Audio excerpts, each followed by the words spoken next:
proverbe irlandais dit « Les rires éclatent mieux lorsque la nourriture est bonne ». Et aujourd'hui, sur Horizon d'affaires, je reçois pour vous un entrepreneur qui s'est lancé dans l'univers de l'agroalimentaire. Il y a presque 9 ans, il a dit non au fonctionnariat pour poursuivre ses rêves. Et des rêves, Dieu sait qu'il en a. De qui s'agit-il? On va le découvrir ensemble tout au long de ces 52 minutes.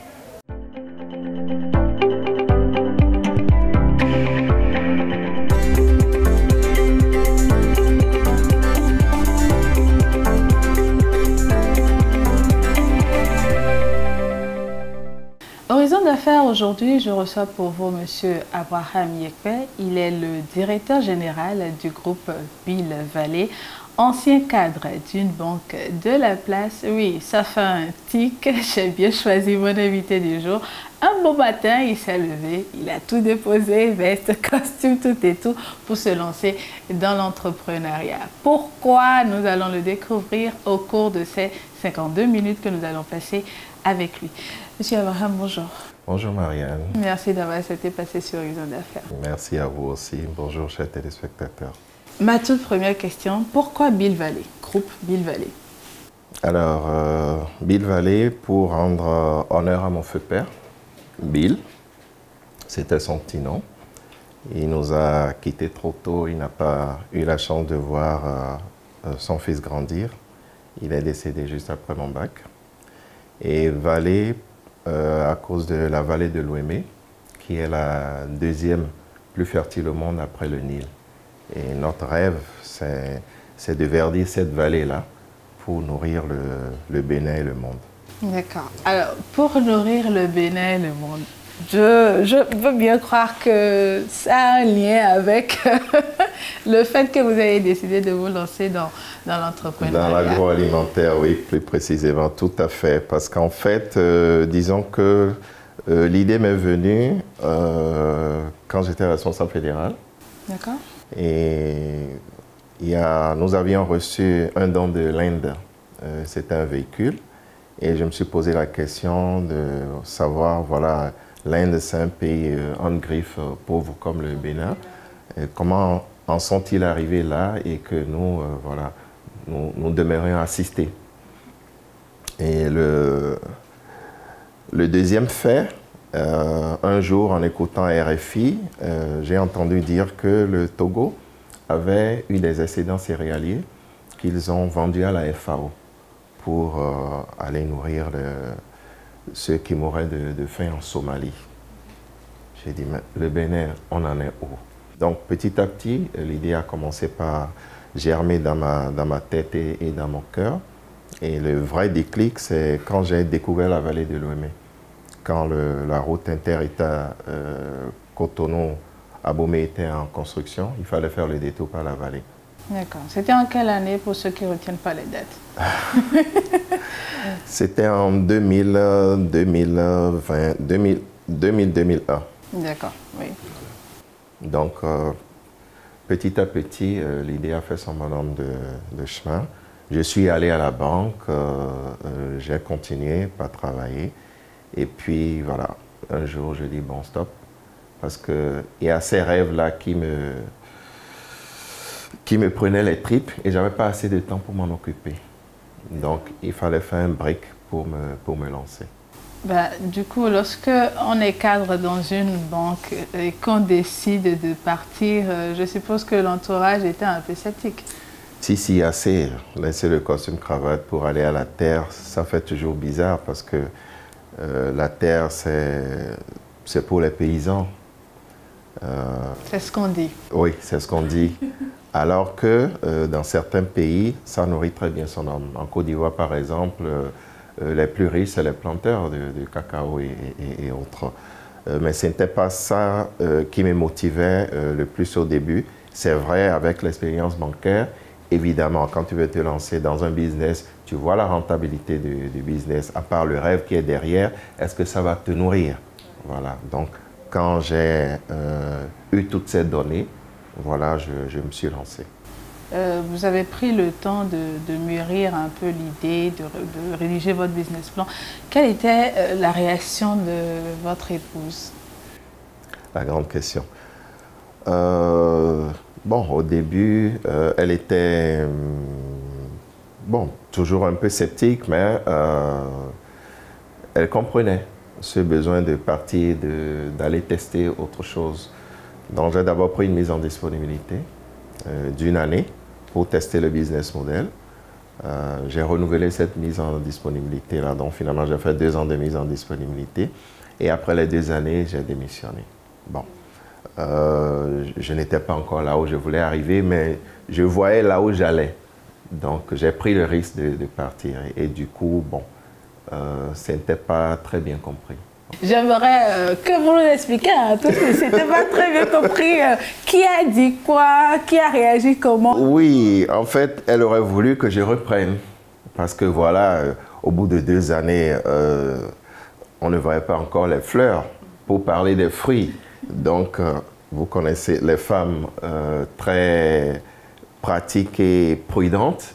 Voilà, elle aurait souhaité que voilà, j'arrête, que je reprenne à la banque ou que je ne le fasse par procuration. Comme j'avais déjà mis une ferme sur pied, que je trouve quelqu'un pour gérer. Mais je lui ai dit, quand tu es là, il y a des problèmes. Quand tu n'es pas là, c'est encore pire. Personne ne fait l'agriculture par procuration. Tous les grands de ce pays vous le diront parce qu'il y en a beaucoup qui ont investi des millions dans l'agriculture, mais ils restaient dans leur bureau où ils ont leur propre business et on confiait ça à des techniciens voilà, qui ne font pas toujours le job comme il le faut. Voilà. Donc il fallait de la présence, c'est ce que je lui ai expliqué. Je ne pourrais pas le faire par procuration. Elle a proposé également que j'aille dans une autre structure qui me prenne moins de temps que la banque. Je n'étais pas favorable non plus. Enfin, j'ai dit j'allais y réfléchir, mais je savais que ce n'était pas possible. D'accord. Alors, votre mère, comment est-ce qu'elle a pris la nouvelle? Elle, ça c'est aussi une autre paire de manches. Dès le début, elle disait, tu es sûr que tu as bien réfléchi? Je dis, oui maman, je sais ce que je veux faire. Elle dit, mais paysan, agriculteur, je dis, je sais ce que je fais. La terre nourrit son âme. Le domaine que je choisis est aussi très porteur.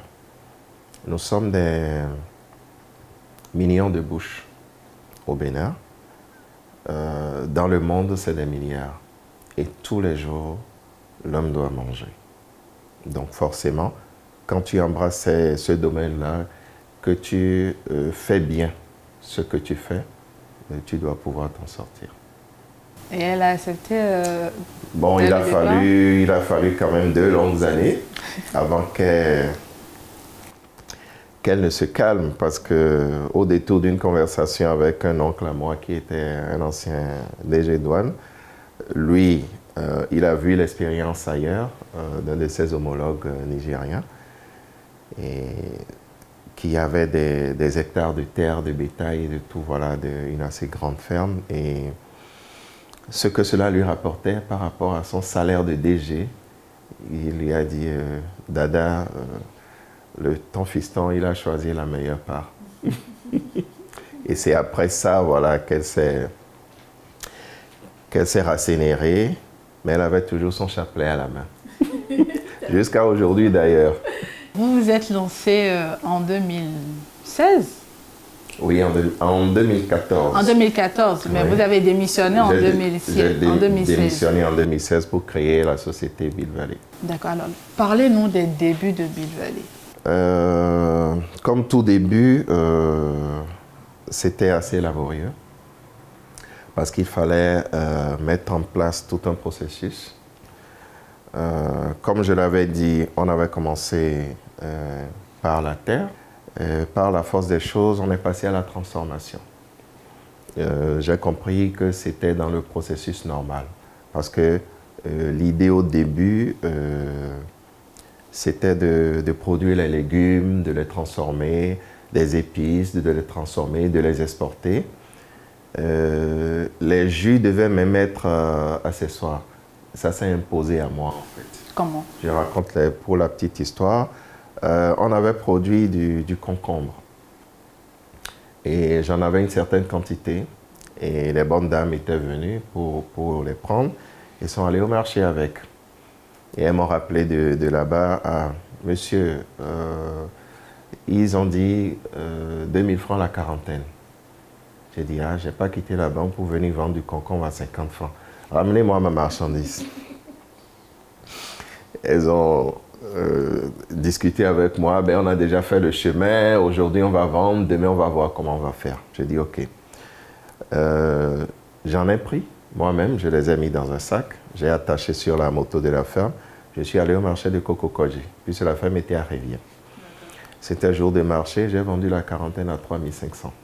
J'ai dit, ah ben tiens, donc ceux-là, ils me grugent.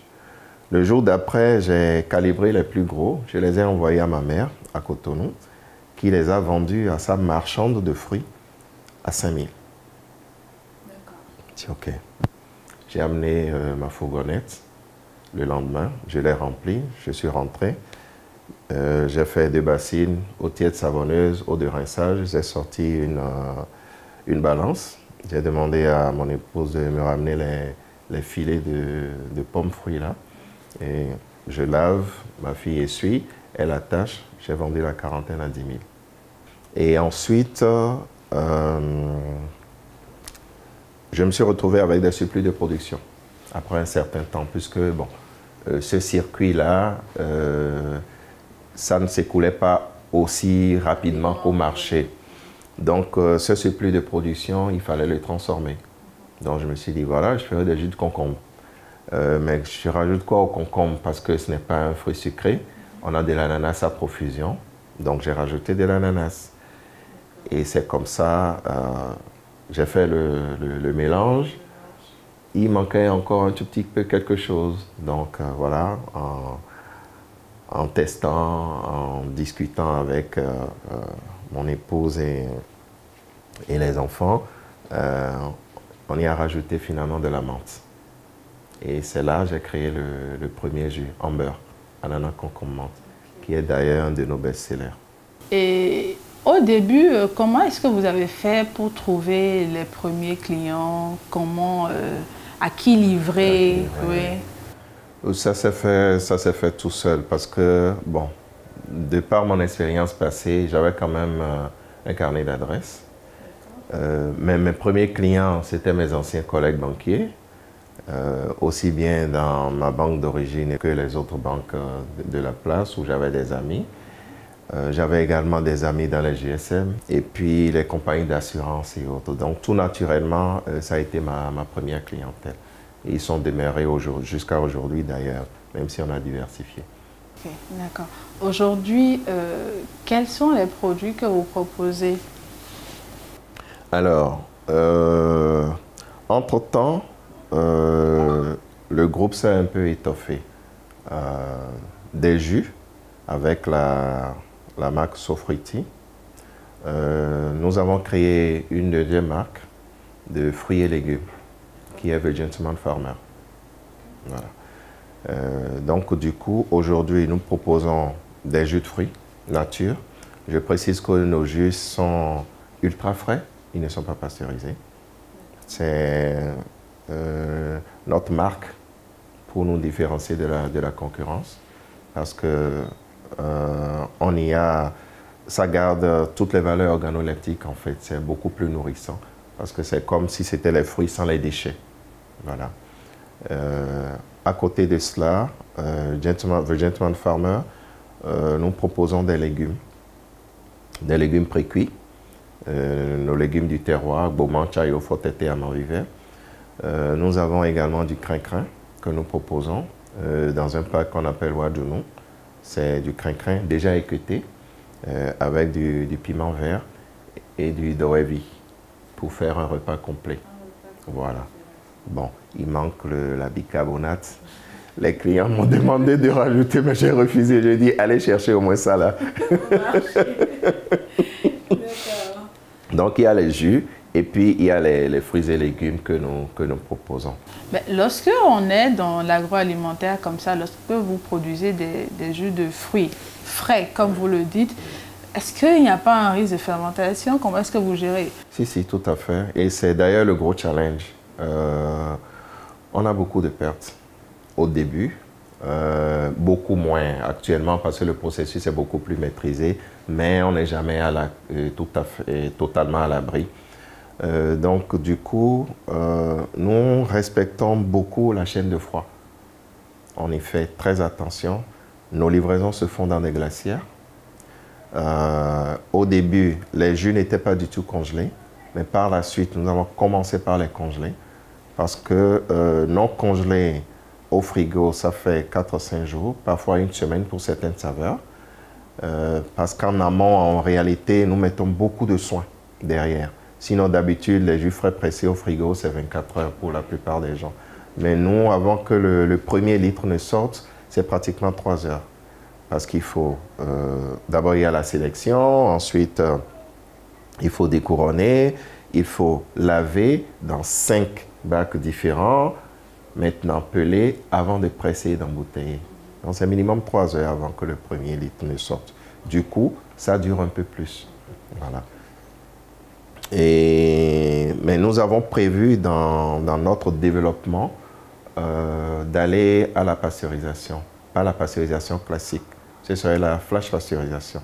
C'est ce qui est utilisé dans l'industrie laitière. C'est à peine 2-3 minutes par rapport à 1 heure pour 45 minutes à 1 heure pour la pasteurisation classique. Donc ça va nous permettre d'avoir des DLC de 2 à 3 semaines, DLC durée légale de conservation, et de toujours garder ce côté frais et toutes les valeurs nutritives du jus. Voilà, donc c'est sur ce processus qu'on est en train de travailler actuellement avec des partenaires et tout. Et voilà. Ça suit son bonhomme de chemin. Bon, ça fait partie des, comment on appelle, des bémols ou des difficultés. Le fait que vous avez décidé de vous lancer dans l'entrepreneuriat, est-ce que ça a un lien avec Dieu? Au-delà de ce rêve, cette envie de nourrir le monde, comme vous le disiez, est-ce que ça a un lien avec Dieu? Peut-être avec un appel, je ne sais pas.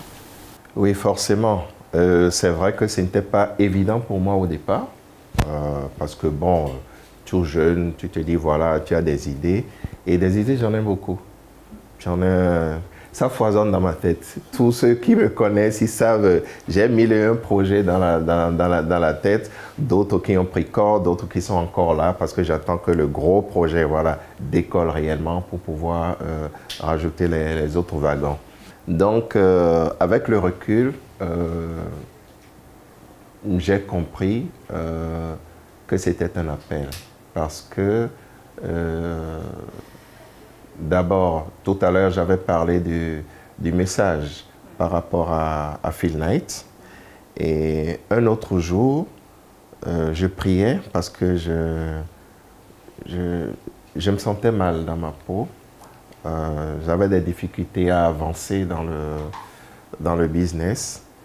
Et j'ai fait palabre avec Dieu. Oh, au sens propre du terme. Au sens propre du terme. Je priais en réalité, donc j'étais agenouillé dans la chambre, je priais et puis voilà, ça a été assez chaud. Et ce jour-là, j'ai eu une vision. Et c'est la seule fois de ma vie où j'en ai eu. D'habitude, c'est comment on les appelle? Les bergers? Oui, les bergers, voilà, ou les gens du renouveau ou autres là, voilà. Mais j'ai eu une vision et en fait, il m'a montré le futur de ce que j'avais en main. Et réellement, ce jour-là, j'ai compris que il y avait la main divine. Et comme souvent les gens disent, quand c'est de Dieu, vous avez toujours une confirmation. Ce jour-là, ce même jour, j'ai un ami, un promotionnaire qui m'a appelé et il me dit, Papi, bon, c'est le nom qu'il me donne affectueusement sur notre forum d'ENAC que j'avais créé. Et il dit, mais j'ai rêvé de toi. Et je ne rêve jamais. Mais j'ai rêvé de toi. Je dis, ah bon, et qu'est-ce que tu as vu? Il dit, on était dans une église, apparemment tu nous y as rassemblés, et tu étais sur l'autel. Et tout le monde était de dos parce que moi j'étais arrivé en retard, mais j'ai vu une personne, il a dit le nom, qui regardait vers moi. Donc j'ai compris que c'était notre promo qui était rassemblé dans une église. J'ai dit, ah, ok, d'accord, merci. Pour moi, ça avait de sens. C'était la confirmation de ce qu'on m'avait montré, ou comme je demande toujours à Dieu de me donner la grâce de lui bâtir des temples, j'en ai bâti un, et puis voilà, je les ai invités pour une vraie. Voilà. Donc, voilà. Donc, du coup, oui, je sais qu'il y a la main divine sur moi et dans mon business. D'accord. Vous priez beaucoup? Je dirais oui, mais ça dépend des périodes. Si, je prie assez, mais il y a des périodes où tu es vraiment fatigué, et voilà, je me dis, Seigneur, tu sais ce qu'il y a à faire, tu connais déjà là où je vais aller, envoie-moi là parce que je suis fatigué. Bien gérer ton affaire. Ok, d'accord. Alors, lorsque vous l'appelez comme ça, pour qu'il vienne gérer son affaire, généralement, je ne vais pas dire généralement, quelles sont les difficultés que vous rencontrez dans votre travail? D'abord, quand je l'appelle, il répond. Il répond. Et ce qui est extraordinaire, c'est ce que je dis toujours à mes collaborateurs, aussi bien dans les petites choses comme dans les grandes. Je vous donne des exemples. Un jour, j'étais à l'usine et il y a une de nos machines qui a pété. Et j'ai fait ma petite prière. J'ai dit, Seigneur, tu connais l'état de la caisse, aide-moi à renouveler ce matériel-là. Le lendemain, c'est un jour où d'habitude on n'avait pas de grosses ventes.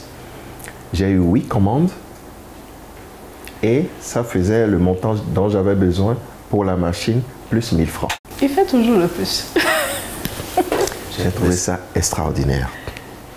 Une autre fois, c'était pareil et j'ai fait ma petite prière et les livreurs se sont trompés en faisant une livraison. C'est-à-dire, il y a une cliente qui a commandé, parce qu'on livrait des packs de Ramadan. Il y a une cliente qui a commandé un pack pour offrir à ses collaborateurs. Dans un pack, il y a 6 unités. Et au lieu de lui livrer un pack de 6, le livreur lui a ramené 6 packs qu'une autre cliente avait commandé. Donc, il y avait 2 livraisons à faire, une de 6 packs et une de 1 pack. Donc, le livreur a amené les 6 packs à la cliente qui a commandé un pack. Avant que l'autre n'arrive, son assistante avait déjà distribué les packs aux collaborateurs. Donc, elle m'appelle, elle me dit, Monsieur Yekpe, c'était même pas sur le pack que le problème se posait. Elle dit, on m'a facturé 2000 francs pour la livraison. Je dis non, c'est un forfait de 500 francs.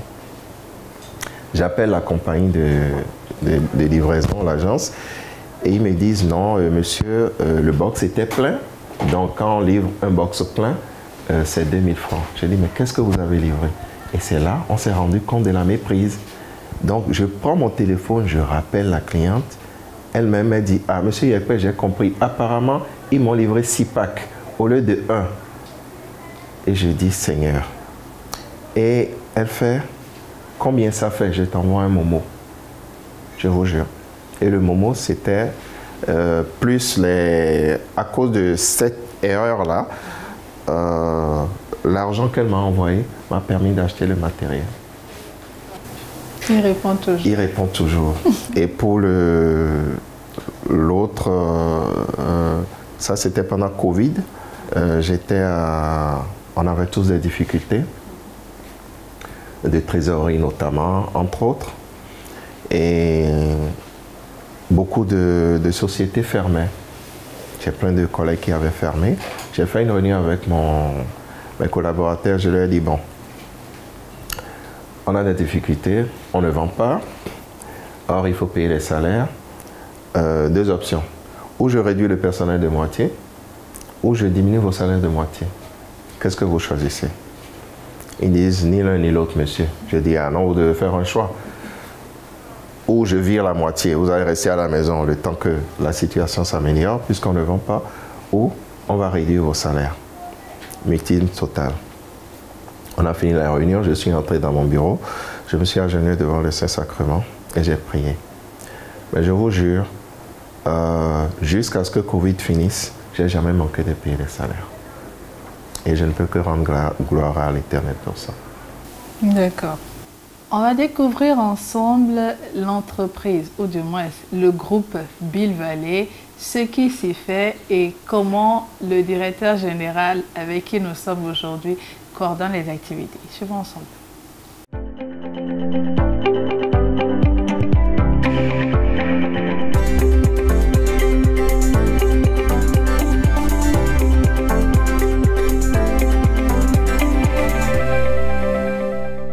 Par ta divine volonté, tu as tracé ma destinée. Le directeur général du groupe Bill Valley, c'est lui, Abraham Yekpe, un entrepreneur plein d'idées qui a choisi de donner vie à son rêve au détriment des avantages et honneurs dus à son poste de cadre dans une banque au Bénin.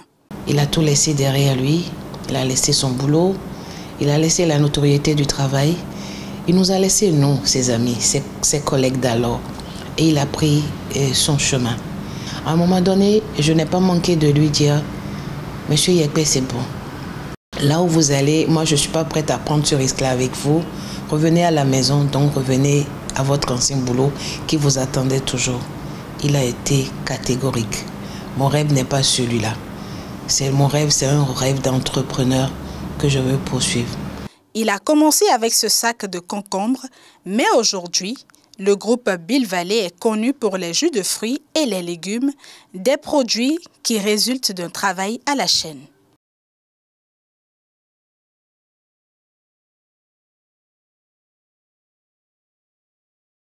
À notre niveau ici, nous avons 2 unités de production, c'est-à-dire la transformation des légumes précuits et la transformation des fruits en jus de fruits.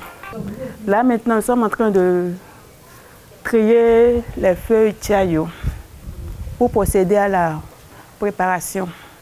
Très regardant sur les détails, Abraham Yekpe n'est pas un DG de bureau, il suit tout de près. Il est tout sur notre dos par rapport à l'hygiène, parce que nous servons une grande clientèle, donc il est à cheval sur le côté hygiène et la finition du produit, quoi. Une rigueur qui porte du fruit au regard des avis des consommateurs de ces produits. On nous l'a toujours dit, hein, manger un minimum de 5 fruits ou légumes par jour. Et je pense qu'il est arrivé à nous faire adopter ça. Et il le fait avec beaucoup de soin. Il le fait avec beaucoup d'hygiène.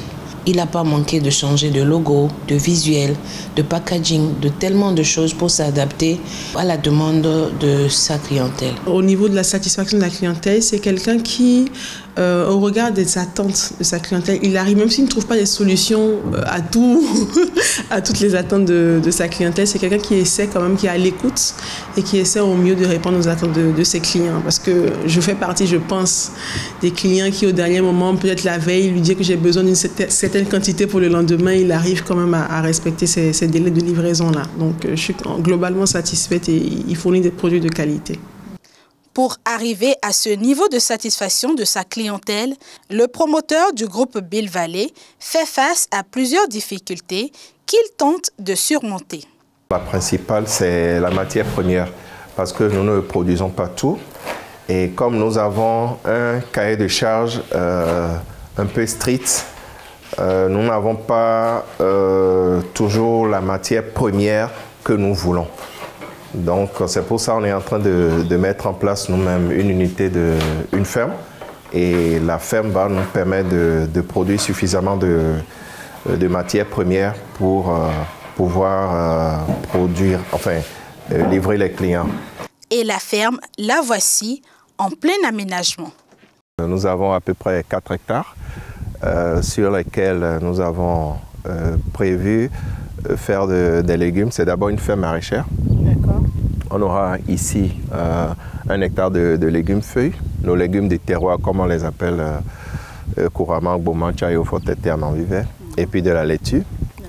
De l'autre côté, on aura 1,5 hectare de légumes fruits, de la tomate, du poivron, du concombre, des carottes. Voilà. Ça va nous permettre également de produire des épices. On va en produire du coriandre, du thym, du persil et tout ce qu'on utilise d'habitude. Voilà.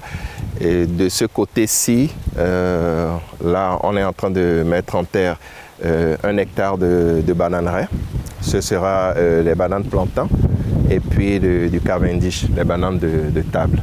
Okay. Et ce dernier hectare, là où on a déjà du manioc, au fond, on a du maïs. On a prévu y mettre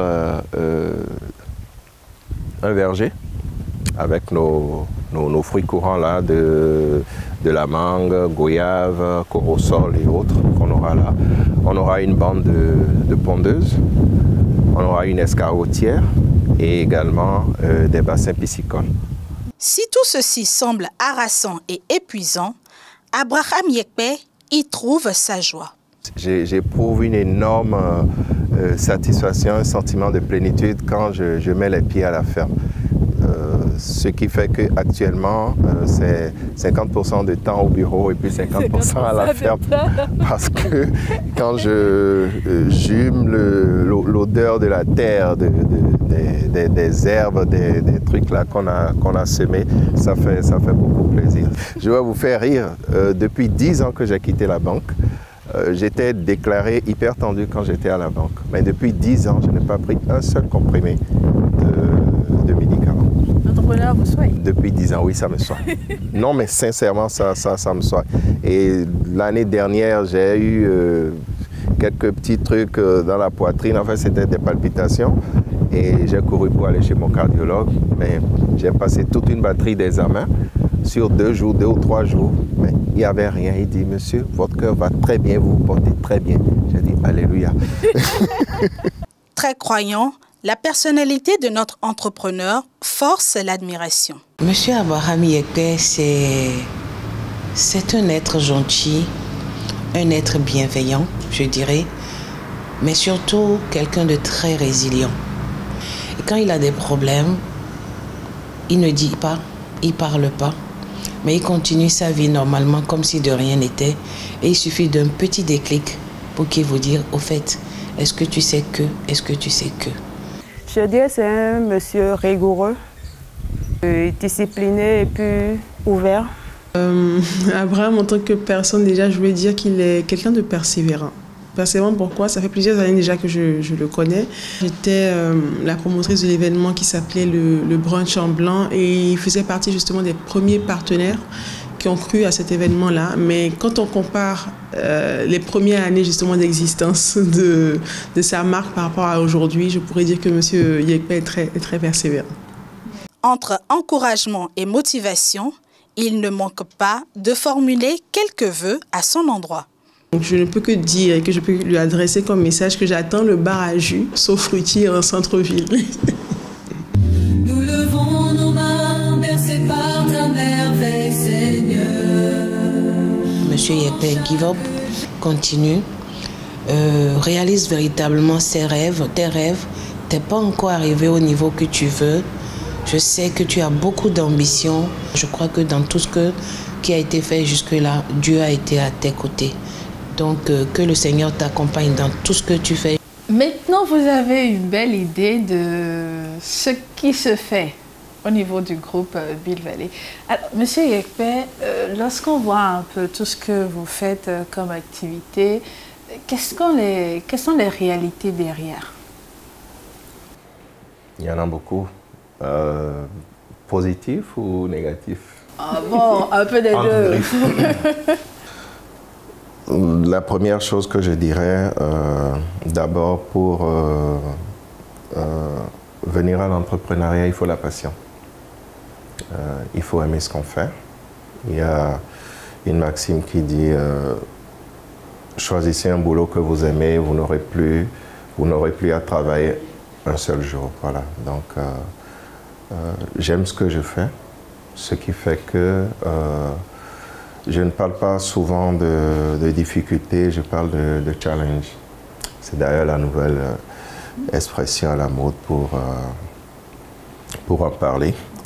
Tu as des challenges logistiques, tu as des challenges financiers, tu as des challenges de ressources humaines. Ça fait partie d'ailleurs un des pires parce que quand tu n'as pas un personnel sur lequel tu peux compter à 100%, il faut être toujours derrière et ça peut être épuisant. C'est épuisant.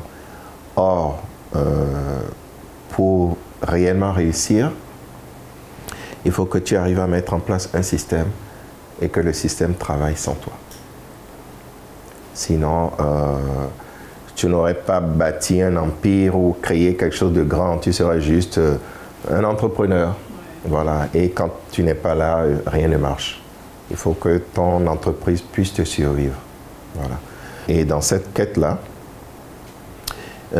il faut d'abord s'entourer des bonnes recrues, des bonnes personnes. Ce n'est pas toujours aisé.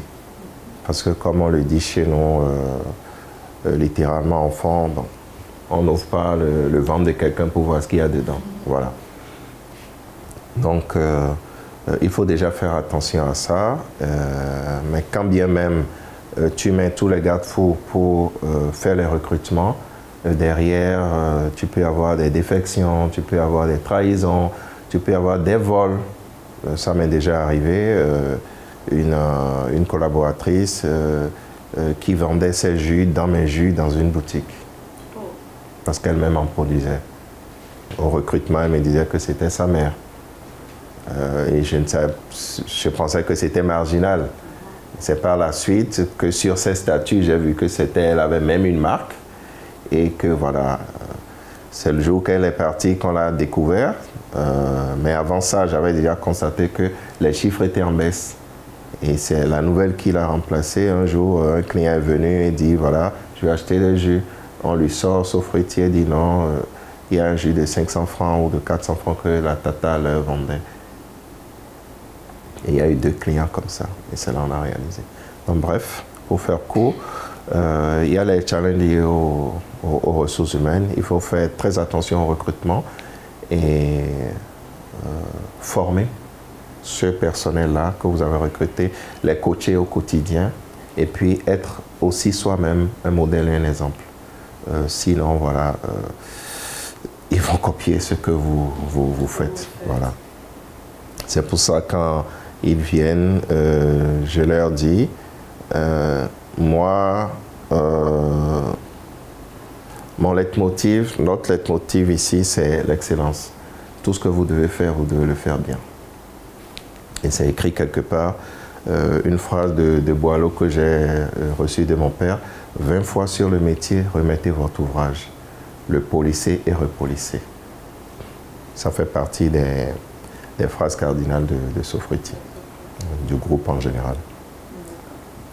À part ces challenges liés au personnel, il y a les challenges liés en ce qui nous concerne à la logistique, par exemple, parce que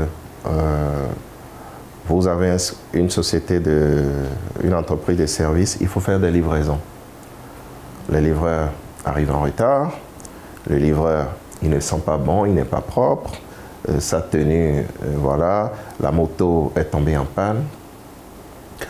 Il faut toujours chercher l'équilibre entre une équipe interne de livraison ou les agences à qui on fait appel. Donc, c'est un arbitrage permanent qu'il faut faire par rapport à ça.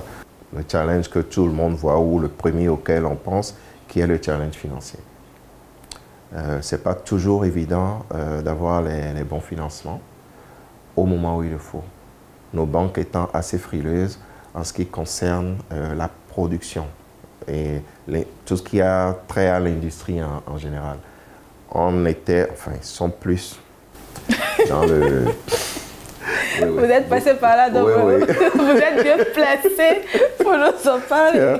Remarquez, oui, en fait, on est plus dans achat-vente. Ça, c'est direct. Campagne de cajou, on sait qu'on connaît la période, on est prêt à mettre 500 millions dedans, voilà, pour que le monsieur il parte avec. On sait combien ça doit ramener, et puis voilà. Il est payé, il reçoit leur sous. Mais quand il s'agit de transformation de petites et moyennes ou grandes industries, c'est un peu plus compliqué. Et de façon générale, les startups, les banques ne les financent pas. Donc, il faut attendre 4-5 ans avant de pouvoir bénéficier d'un financement. Et ce à quoi moi-même j'ai été personnellement confronté et qui m'a quand même assez choqué, c'est à partir de la 5e année ou 4e, 5e année où vous n'êtes plus start-up, les gens sont réticents à prendre le premier risque. Parce que quand on vous demande, vous avez déjà eu un crédit, quand vous dites non, il y a un petit recul. Voilà.